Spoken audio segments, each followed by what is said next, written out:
অনুরাগ কাশ্যপ যে কথাটা কমেন্টটা করেছেন, আমি জানি না কি ভেবে কমেন্টটা করেছেন। কারণ সত্যি কথা, উনার সব সিনেমা যে খুব ভালো তা তো নয়, বাট আমি উনার মতন উনার সিনেমাকে আমি ঘাটিয়া বলবো না। এটা উনার চয়েস। কোনো একটা ইন্ডাস্ট্রিকে এরকম করে ঘাটিয়া বলাটার কারণটা কি সেটা উনিই জানেন। হ্যাঁ, সিনেমার মধ্যে তো অনেক ধরনের কোয়ালিটি ওয়ার্ক থাকে, ভালো খারাপ। তার সব সিনেমাই কি ভালো হয়েছে? তার কোনো সিনেমা হয়তো ভালো হয়েছে, কোনো সিনেমা আর কি ভালো হয়নি বা লোকের পছন্দ হয়নি। তার মানে তার ইন্ডাস্ট্রিকে ডিরেক্টলি, সেটা আবার কি কলকাতায় এসে, তার তো কলকাতার প্রতি অ্যাজ সাচ কোনো কন্ট্রিবিউশনস নেই। আমরা কারোর বিষয়ে কিছু কমেন্ট করতেই পারি বসে। আজকে উনি যে জায়গাটাতে কাজ করছেন, ওনার অ্যাপ্রিসিয়েশনসটা প্রয়োজন ছিল, এটাই এক্সপেক্ট করেছিলাম।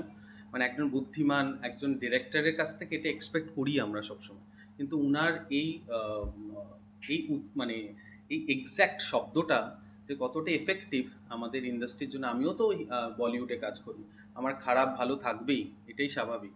কিন্তু আমি আরেকজনকে খারাপ বলে তাকে পুরোটা খারাপ বলে দেবো, সেটা তো হতে পারে না। তো উনার এটা একটা উনার আহ, কি বলবো, এটা উনার অ্যাটিটিউড, এটা উনার পরিচয়, যে উনি সব মানুষকে কিভাবে দেখেন, সেটা সেটা উনার চয়েস। আমার এখানে কিছু বলার নেই, বাট ইয়েস, উনার সব সিনেমা কিন্তু সব লোকেরা পছন্দ করে না। কিছু সিনেমা পছন্দ করে, যেটা সবাই অ্যাপ্রিসিয়েট করে, যেটা পছন্দ করে না সেটা খারাপ লাগতেই পারে। তার মানে এটা কখনোই কেউ বলেনি যে অনুরাগ কাশ্যপ একজন বাজে ডিরেক্টর।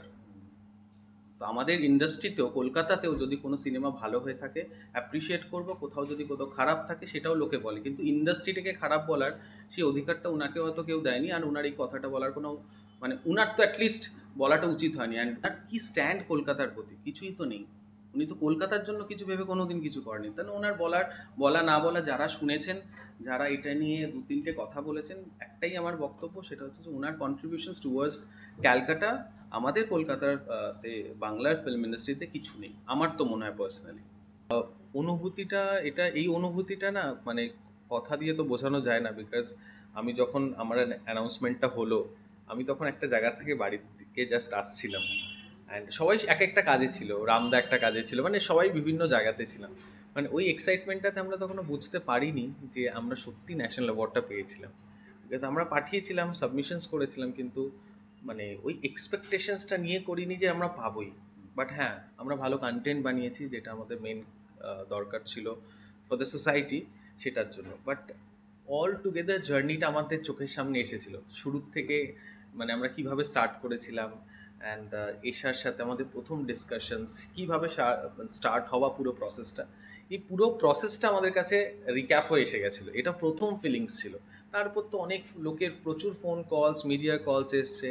এটা আমাদের কাছে একটা অনেক বড় পাওয়া, because as a production house, independent production house, and আমি একটা অন্য ব্যাকগ্রাউন্ড থেকে বিলং করে 2015-তে এই প্রোডাকশানে আসি, ফিল্ম প্রডিউস করা স্টার্ট করি আমরা।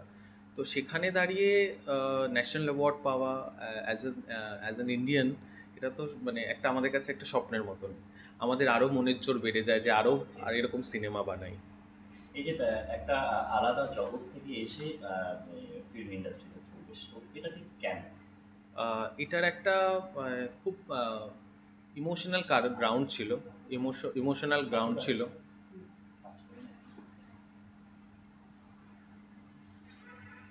এই জার্নিটার একটা ইমোশনাল গ্রাউন্ড ছিল। কারণ আমি এক ইঞ্জিনিয়ারিং ব্যাকগ্রাউন্ড, অ্যান্ড আমি একটা কোম্পানিতে জব করতাম, মাল্টিন্যাশনাল কোম্পানিতে, কলকাতা, অন্যান্য শহরে এবং বাইরেও কাজ করেছি। তো তারপর ওখান থেকে আমি দুবাই থেকে বম্বেতে শিফট হয়ে ওখানে জব করছিলাম। তো জব ছাড়ার একটা রিজন, প্রথম কারণ ছিল যে আমার ফ্যামিলির মধ্যে খুব ক্লোজ কিছু মানুষ আছে। মা বাবা তো সবারই খুব কাছের হয়। আমার দাদু দিদা, মানে মায়ের মা বাবা, তো দাদু মারা গেছিলেন সকালবেলায় কিছু 10:30 11টা নাগাদ। তো আমার তখন অফিস চলাকালীন মানে শুরু হবে। তো অফিসে আমি ছুটি পাইনি অ্যাকচুয়ালি। মানে আমি বলেছিলাম একটা এমার্জেন্সিতে আমি নেক্সট ফ্লাইট ধরে কলকাতা আসবো বম্বে থেকে। তো সেইটা আমি পাইনি। তো সেটা খুব কষ্ট করে সেই দিনটা আমি কাটিয়েছিলাম। কিন্তু আমার ডিসিশন ছিল ভেরি নেক্সট ডে থেকে আমি আর কাজটা করব না। তার একটা প্রধান কারণ হচ্ছে যে, দেখো, টাকা উপার্জন আমরা এই কারণেই করি কি অ্যাটলিস্ট আমাদের নিজেদের কাছের মানুষ, নিজের ফ্যামিলি, নিজের বন্ধুবান্ধব কেউ যদি কোনো অসুবিধায় থাকে, ইমোশনাল সাপোর্ট দরকার হয়, নিজের ফ্যামিলির প্রয়োজনে যদি না যেতে পারি, তাহলে সেই টাকাটা উপার্জন করে তো কোনো লাভ নেই। এর থেকে বাড়িতে বসে থাকা তো ভালো। সো ওই ফিলিংসটা আমার কাজ করেছিল, অ্যান্ড আমি ভেরি নেক্সট ডে আমি আমার জব ছেড়েছি উইদাউট এনি নোটিস। বাট এটা আমি সবাইকে বলবো না এই পথে চলে যেতে, ওটা আমার ফিলিংস ছিল পার্সোনালি। দেন আমি কলকাতায় আসি, আমার দাদুর রিচুয়ালস কমপ্লিট করি। তারপরে রামদার সাথে আমার আলাপ হয়েছিল, রামকমল মুখার্জির সাথে আমার আলাপ হয়েছিল একটা পুজোতে, সরস্বতী পুজোতে আলাপ হয়েছিল। সরস্বতী পুজোতে আলাপ হয়েছিল বম্বেরই বাংলা অ্যাসোসিয়েশনে। তো আমি চিনতাম রামদা, তোর এত নাম ছিল কারণ এত জায়গায় কাজ করছিল। তো আমাদের এমনি একটা বন্ধুত্ব তৈরি হয়েছিল, রামদা, সর্বানিধি অ্যান্ড তার একটা ছোট্ট বাচ্চা ছিল, মানে রিয়ান তখন অনেক ছোট যখন আলাপ হয়। তারপরে আমাকে ফোন আসে রামদার কি আমরা একটা কোম্পানি করতে চাই, আমরা একসাথে তাহলে সিনেমা বানাবো। তখন আমি বলেছিলাম সিনেমা বানাতে গেলে অনেক টাকা লাগে, আমার কাছে তো টাকা নেই। তো বললো না, সিনেমা বানাতে গেলে সবসময় টাকার প্রয়োজন হয় না, সিনেমা বানাতে কিছু প্রসেস ফলো করতে হয়, কিছু ক্রিয়েটিভিটি, কিছু অপারেশনস অ্যান্ড কিছু এক্সিকিউশনসের প্রয়োজন আছে। সেইভাবেই আবার কলকাতার থেকে বম্বে আসা, আরেকটা নতুন জার্নি স্টার্ট করলাম আমরা assorted motions pictures private limited দিয়ে। তারপরে cake walk, first film Isha দেওয়ালের সাথে, তারপর সিজন গ্রিটিংস করলাম, জি5-এ আছে এখন, সেলিনা জেটলি, লিলিত দুবেকে নিয়ে। তারপরে অনেকগুলো ফিল্মস কয়েকটা করা হয়ে গেছে, যেটা খুব খুব তাড়াতাড়ি আশা করি ওটা রিলিজ হয়ে যাবে আমাদের। ব্রুকেন ফ্রেম করেছি, শুভ বিজয়া করেছি, রিক্সাওয়ালা করেছি, তাল্লুক বলে একটা সিনেমা করেছি, আর ইনসাইড জব বলে। These are the content, digital content, এগুলো খুব তাড়াতাড়ি রিলিজ হয়ে যাবে আমাদের। আর এক দুয়াটা করলাম, তারপরে অফকোর্স বিনোদিনী করেছি। একদম এখন নেক্সট হ্যাঁ, একদম আছে কিছু।